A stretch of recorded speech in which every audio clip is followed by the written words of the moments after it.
এতদিন পরে এসেছো? ভালো করে করতে হবে। দাঁড়াও, বেসিনের পানি ছেড়ে দেই যাতে শব্দ বাইরে না যায়। সেদিন আলমারির পেছনে করেছি, আজকে রান্নাঘরে করব। আর একটা বিদেশি বেলুন এনেছি, এটা দিয়ে করো। আমি অতনু, থাকি দুর্গাপুরে। আমার এক বন্ধুর ফ্ল্যাটে। আমি টিউশন পড়াই এবং সঙ্গে পড়াশোনাও করি। আমার বন্ধু একটা টিউশন জোগাড় করে দিয়েছে।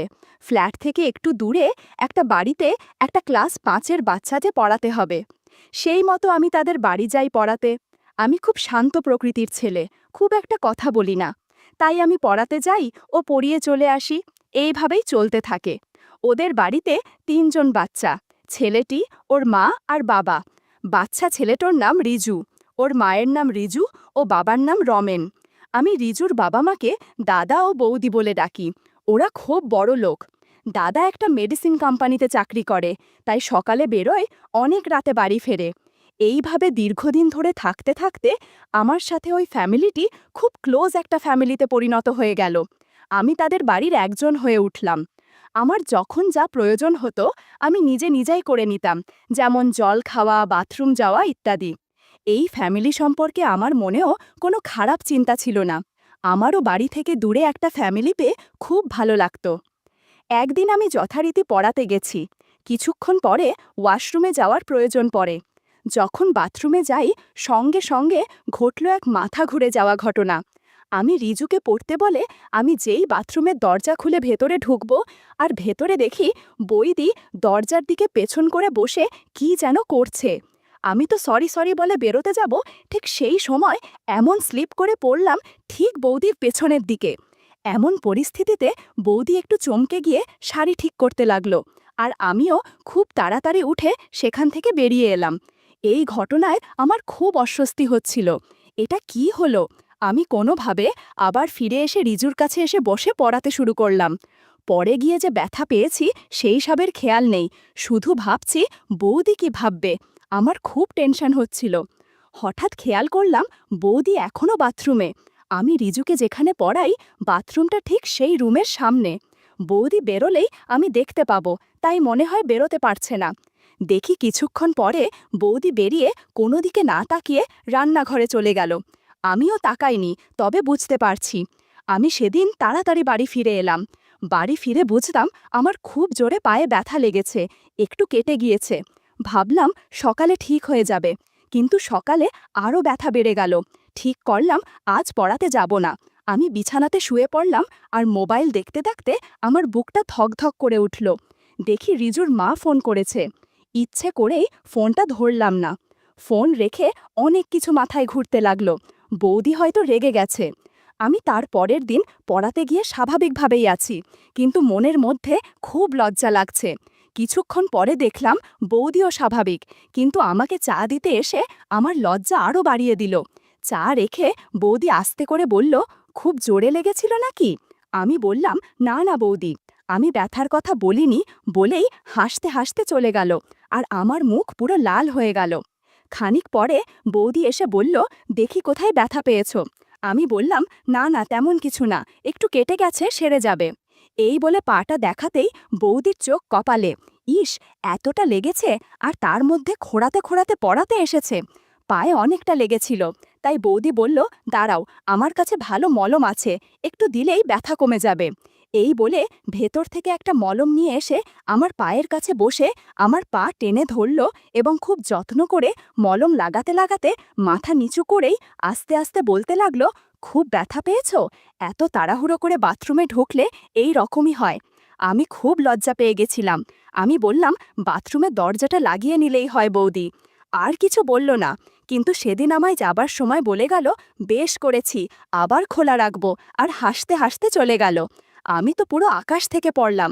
যাই হোক, আমি আবার রিজুকে পড়াতে শুরু করে দিলাম, কিন্তু মন বসছে না পড়াতে, শুধু মনে পড়ছে বৌদির কথাইয়া। কোনো মতে পড়াচ্ছি, কিছুক্ষণ পরে দেখি বৌদি চা দিয়ে গেল, আর বলে গেল, কাল রবিবার, কাল আসবে। আমি বললাম, কি জন্য? বৌদি বলল, সেটা বলা যাবে না, আসবে ব্যাস। আমি বললাম, আচ্ছা ঠিক আছে। আমি চিন্তায় পড়ে গেলাম। যাই হোক, বাড়ি এসে ভুলেও গেলাম কালকের যাওয়ার কথা। আজ রবিবার, সারাদিন অনেক কাজ ছিল। দুপুরে খাবার খেতে খেতে হঠাৎ মনে পড়ল রিজুদের বাড়ি যাওয়ার কথা। তাই সন্ধেবেলায় আমি ঠিক পড়াতে যাওয়ার সময় বৌদিদের বাড়িতে এলাম। এসে জানতে পারি আজ রিজুর জন্মদিন। আমি তো সঙ্গে কোনো কিছু রিজুর জন্য আনিনি। আমি বৌদিকে বললাম, আমাকে কাল বলতে পারতে, তাহলে কিছু একটা উপহার বাচ্চাটার জন্য আনতে পারতাম। তখন বৌদি বলল, ওর জন্মদিন আমরা পালন করি না, আর কাউকে নেমন্ত্রণ করি না, কারণ ওই দিন ওর দাদু মারা গিয়েছিলেন তাই। আর আজ তোমাকে ডাকার কারণ তুমি এই বাড়ির একজন হয়ে গেছো তাই। আজ ওর বাবা বাড়িতে নেই, বাইরে গেছে কোম্পানির কাজে। রিজুর খারাপ লাগবে, তাই তোমাকে ডাকলাম। আমি বললাম, ও এই ব্যাপার। বৌদি বলল, আচ্ছা তোমরা বসো, গল্প করো, আমি একটু খাবার নিয়ে আসছি বলে বৌদি চলে গেল। আমি আর রিজু গল্প করতে লাগলাম। কিছুক্ষণ পরে বৌদি এলো খাবার নিয়ে। রিজু মাকে বলল, আজ কিন্তু পড়তে বসবো না। আমি বললাম, আচ্ছা আজ পড়াবো না, আজ তুমি যা চাইবে তাই হবে। কিছুক্ষণ ভেবে বলল, আজ লুকোচুরি খেলবো। সঙ্গে সঙ্গে বৌদি বলে উঠল, তাই হবে, তবে আমরা লুকোবো, তোকে খুঁজতে হবে, ঠিক আছে? এবার আমি আর বৌদি ঘরের মধ্যে লুকাচ্ছি, আর রিজু খুঁজছে। আমি একটা অন্ধকার ঘরের মধ্যে আলমারির পাশে ফাঁকা জায়গায় লুকিয়ে গেলাম। কিছুক্ষণ পরে দেখি বৌদিও ওই রুমে এসে জায়গা খুঁজছে।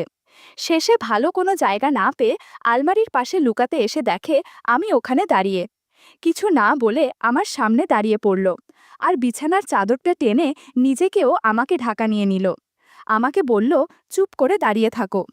এরকম অবস্থায় আমার কেমন যেন মনে হচ্ছিল। বৌদি পুরো আমার সামনে দাঁড়িয়ে আছে। আমি বুঝতে পারলাম বৌদির সেই কথা, বেশ করেছি আবার খুলে রাখবো বাথরুমের দরজা। বৌদির প্রতি অন্য একটা ভালো লাগা মনের মধ্যে খেলতে শুরু করলো।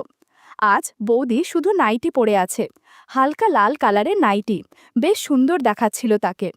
আমিও বৌদি চুপচাপ দাঁড়িয়ে আছি, কিন্তু দুজনের মনে অনেক কিছু চলছে। একটু পর রিজু ঘরের মধ্যে ঢুকেছে, তাই দুজনে আরও সতর্ক হয়ে গেলাম। এতক্ষণ রিজু হতে করে কেন জ্ঞান ফিরে এলো। আমরা তাড়াতাড়ি সতর্ক হলাম। তুমি এখন বেরিও না, আগে আমি যাই, তারপর তুমি এসো বলে বৌদি বেরিয়ে গেল। আমিও একটু পরে বেরিয়ে এলাম, এসে সোফায় বসে পড়লাম। বৌদি রান্নাঘরে চলে গেল, আর আমাদের বলল, রিজু তোরা দোতলায় যা, আমি কফি নিয়ে আসছি। আমরা ওপরে চলে গেলাম। কিছুক্ষণ পরে বৌদি এলো, আমাদের কফি দিল, নিজেও নিল, কিন্তু আমার দিকে তাকিয়ে কথা বলছে না, খুব লজ্জায় মাথা নিচু করে খালি হাসছে। কফি শেষ করে আমি বললাম, আসি বৌদি, আজ রিজু টাটা, কাল আসবো পড়ার সময়, কেমন? এই বলে আমি উঠতে যাব, তখনই পাশের বাড়ির একটা বাচ্চা বিল্টু এলো। ওরা দুজন একই স্কুলের একই পাড়ার বন্ধু। বিল্টু বলল, আন্টি আমরা গেম খেলবো।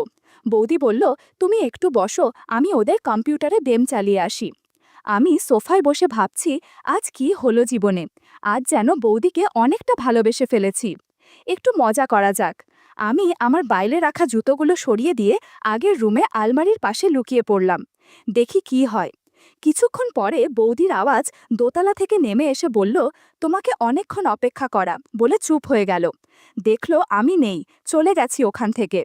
উনি বাইরে দৌড়ে গেল। এবার ঘরে এসে চুপচাপ সোফায় বসল, একদম চুপ। পুরো ঘরটার যেন মন চুরমার হয়ে গেল। আর আমি চুপ করে আলমারির পাশে দেখছি কি করে। আমি শুনতে পেলাম কিছু একটা কাজ করছে, হয়তো ঘর গোছাচ্ছে। খাবারের প্লেটের আওয়াজ আসছে। একটু পরে বুঝতে পারলাম যে রান্নাঘরে চলে গেল।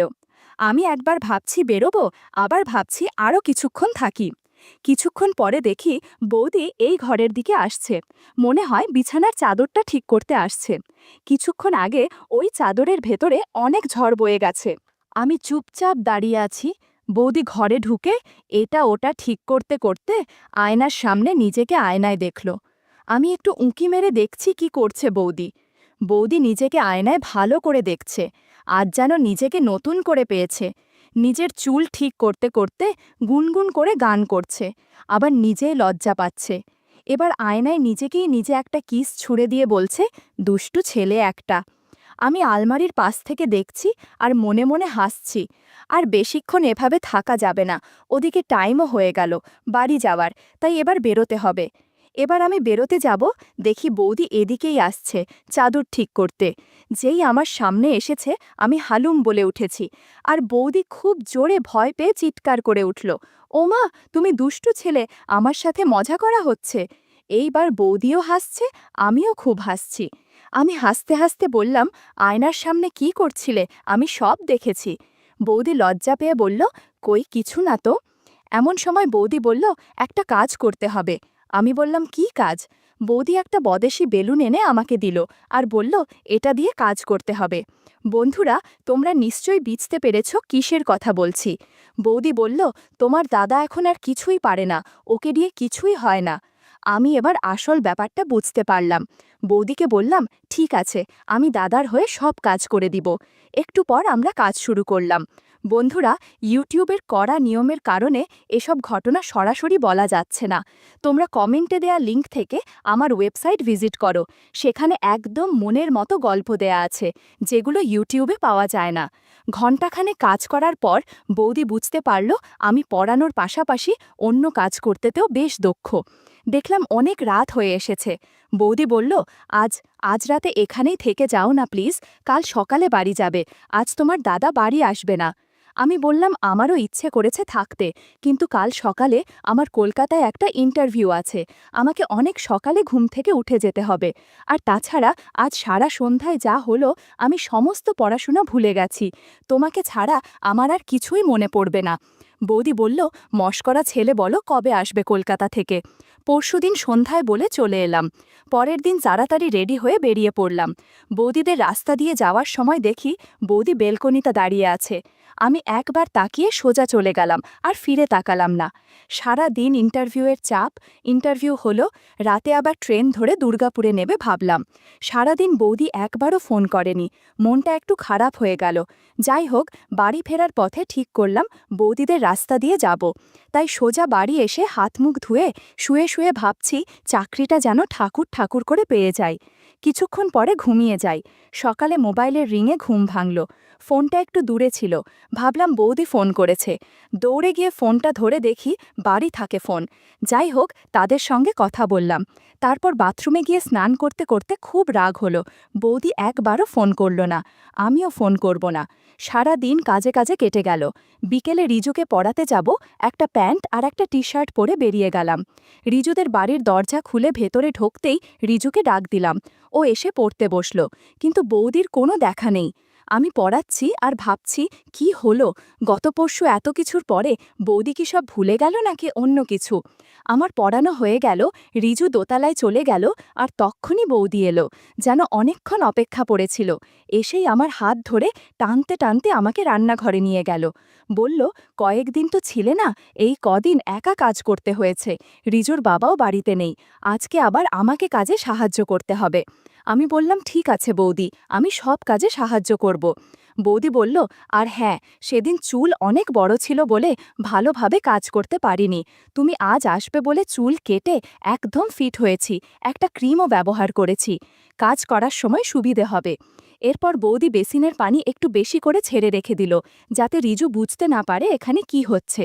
এরপর আমরা কাজ করতে শুরু করলাম। ইন্টারভিউয়ে যাওয়ার পর থেকে বৌদির অনেক কাজ জমে আছে, সব কাজ একে এক শেষ করে দিয়েছিল। বৌদির অনেক কষ্ট হচ্ছিল, তবে কাজের সাহায্য পেয়ে এখন কিছুটা স্বস্তি বোধ করছে। 3 ঘন্টা পর বৌদি বলল, রিজুকে পড়ানোর পর আমাকে এভাবেই কাজে সাহায্য করতে হবে।